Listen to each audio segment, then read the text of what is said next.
eles falam coisas maravilhosas. Isso, impressionante. Eles trazem também a reflexão. Eles também dizem, não, mas esse é violento por isso, esse não é por aquilo. E eles fazem então, a a gente crítica. precisa abrir, a gente não pode dizer, não vou discutir violência. Estranho esse comportamento, porque a escola tem esse papel fundamental, né, de você se Mas a debater, escola tem discutir medo as do questões medo, dela. Tudo tem o lado, né, os prós e os contras. Toda Escapou o questão é controle, assim. ela não quer Ela saber. não quer. E também a questão da família, porque quando a família, analisando, né, sobre a ótica da escola particular, que a família é mantenedora dessa escola, a família, por não, muitas vezes não estar dentro dessa discussão escolar, ela não sabe que vertente está tomando essa discussão e ela acha que está fomentando a violência. Por exemplo, alguém pode estar assistindo esse programa nesse momento e achar que a gente está defendendo a violência nos games, mas não é isso. É uma questão também de você não ser xiita nas colocações, assim, só faz mal ou só faz bem. Exatamente. Então, pronto, com essa deixa então dela, olha, você que está parado aí assistindo nosso programa, continua para entender o assunto. Daqui a pouquinho a gente volta. Até já.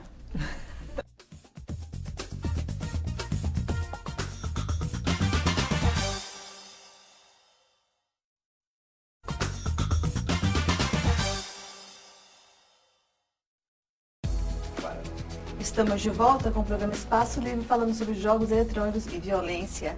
A gente deixou em aberto aquela questão, né, das pessoas acharem que a gente está fazendo aqui uma apologia favorável à violência nos jogos, mas é sempre muito delicado você falar sobre essa questão. Que eu percebo até Zé Carlos está preocupado o tempo todo em defender, assim, esses pontos de vista, assim, mas é fundamental que a gente deixe muito claro, não é, Zé Carlos, o que é a violência, de que maneira o jogo pode ser canalizado para uma coisa boa ou para uma coisa ruim, como várias situações na vida que a gente submete, não só a gente, mas também as crianças, que são alvo, né, muito mais vulnerável dessa situação. Eu costumo pensar, né, o jogo como um dispositivo, né, ou seja, como um artefato. E como tal, ele está sujeito a todas as interferências, né? Todas as possibilidades relacionadas ao uso. Então, a gente não pode esquecer que os games, né, eles são produzidos dentro da nossa sociedade, né? Quer dizer, a dinâmica da nossa sociedade é que produz os games. Então, nesse sentido é que me parece que há uma necessidade da gente compreender essa relação, né, não de maneira tão simplista, né? Algo do tipo, um jogo, né, como se fosse uma entidade, né, produzisse um efeito, uma causalidade do aumento da violência, e como se as pessoas, os usuários, etc., fossem apenas sujeitos passivos. Violentos e potenciais. E sujeitos passivos que apenas absorvem uma informação de uma entidade, né, e que apenas a partir daí ter uma reprodução. É claro que a coisa é muito mais complexa que isso. O que não significa dizer que determinados jogos, eles podem induzir, né, através do sistema mesmo de modelo, né, através do processo de aprendizagem com modelação, determinada expressão de comportamentos violentos. Né? Não, a questão, isso, que é claro, é evidente que isso pode aparecer. Mas a questão é que essa situação, ela me parece que ela tem que ser observada de uma maneira um pouco mais ampla, né? Porque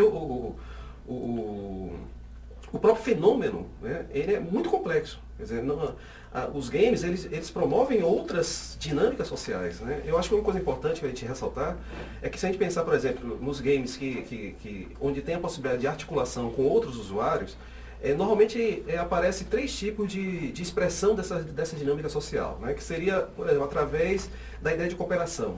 Então, pode ter atividades, tarefas, etc., vinculadas a essa dimensão vinculada à questão da cooperação. E tem outro lado também associado com o fenômeno da competição. Né? Então, quer dizer, tem outros jogos com outras narrativas, né, que exploram ou que ressaltam esse aspecto mais competitivo, né, entre os usuários. E tem, é claro, os conflitivos também, né, que aí seria aqueles mais relacionados com o exercício de práticas associadas à violência. Então, nesse sentido que não dá, me parece que não dá para perceber apenas sobre esse aspecto mais conflitivo. Né? Me parece que tem 3 dimensões em que podem ser observados essa relação dos games com os aspectos relacionados com a dinâmica social. Olim, você falou assim umas 2 vezes daquele jogo Atari, acho que tem muita gente que nem sabe o que é, mas a gente sabe que era um joguinho mais inocente, mais assim, era uma emoção mais contida. E no decorrer dos anos, com o passar dos anos, eles foram evoluindo os jogos, o tipo de competição, até hoje em dia, esse que você mata a pessoa, que você arranca a cabeça, que você marca pontos de acordo com que parte tipo do corpo você, né? Por que você acha que esse tipo de jogo, ele exerce mais, a gente percebe, assim, me corrija se eu estiver errado, você percebe que ele exerce um fascínio muito maior entre determinado grupo de adolescentes, principalmente, que hoje em dia eles até compartilham esses jogos. Não é mais uma coisa individualizada como era o Atari, você ficava ali na frente da televisão. Hoje você entra na rede e você vai jogando com um mundo, né, esses joguinhos. Na verdade, aí são os massivos multiplayer que passam um pouco pelo que Zé colocou de novo, da colaboração, da cooperação, né? São jogos que você está jogando online, onde você tem uma comunidade no mundo todo, onde eles precisam se organizar e delegar tarefas, administrar recursos. E se eles fazem isso isoladamente, eles não conseguem chegar ao objetivo. Mas vamos pegar um jogo considerado violento, chamado Counter-Strike, que você também tem que jogar em equipe e que eu também preciso trabalhar colaborativamente, mesmo que eu tenha que entrar em conflito, meu time contra outro time. Mas naquele momento, não é só o conteúdo violento que está em cena. Eu preciso estabelecer táticas, eu preciso estabelecer estratégias, eu preciso estar negociando com os meus pares para poder alcançar o objetivo do jogo. Qual é o objetivo do jogo?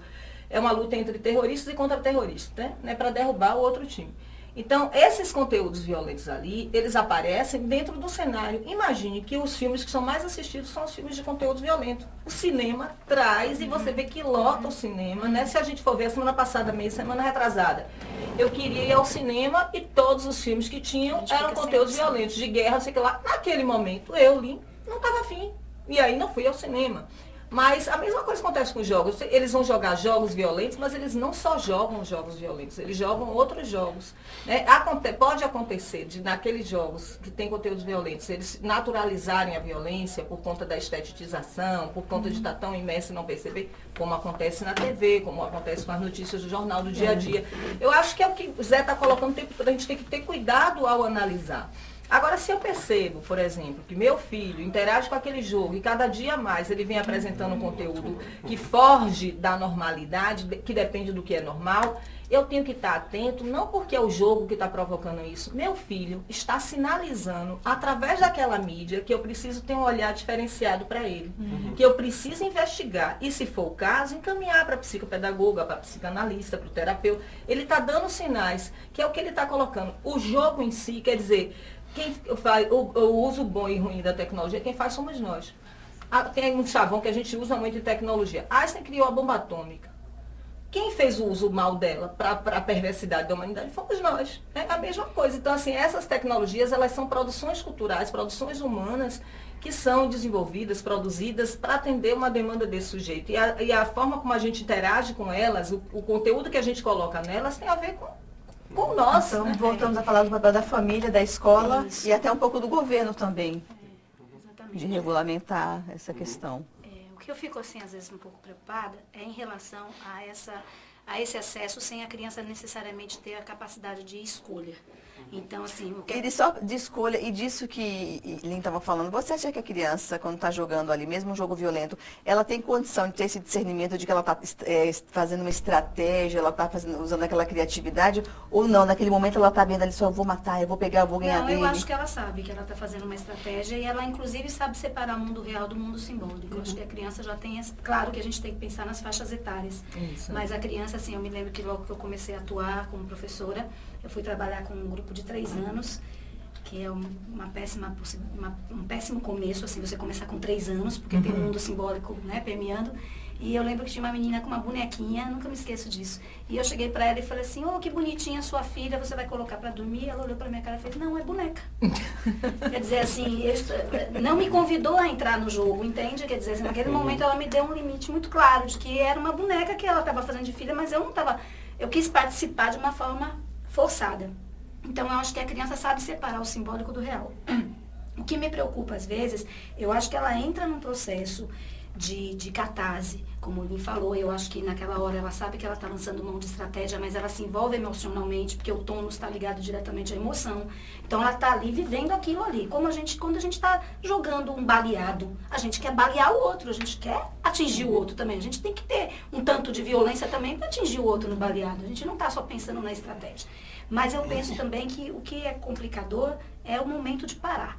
É o momento que precisa descansar, que é isso que eu vejo que não está existindo. Está existindo uma extensão. E aí sim pode acontecer esse link que Lin falou em relação à criança que desencadeou, se eu estou vendo que meu filho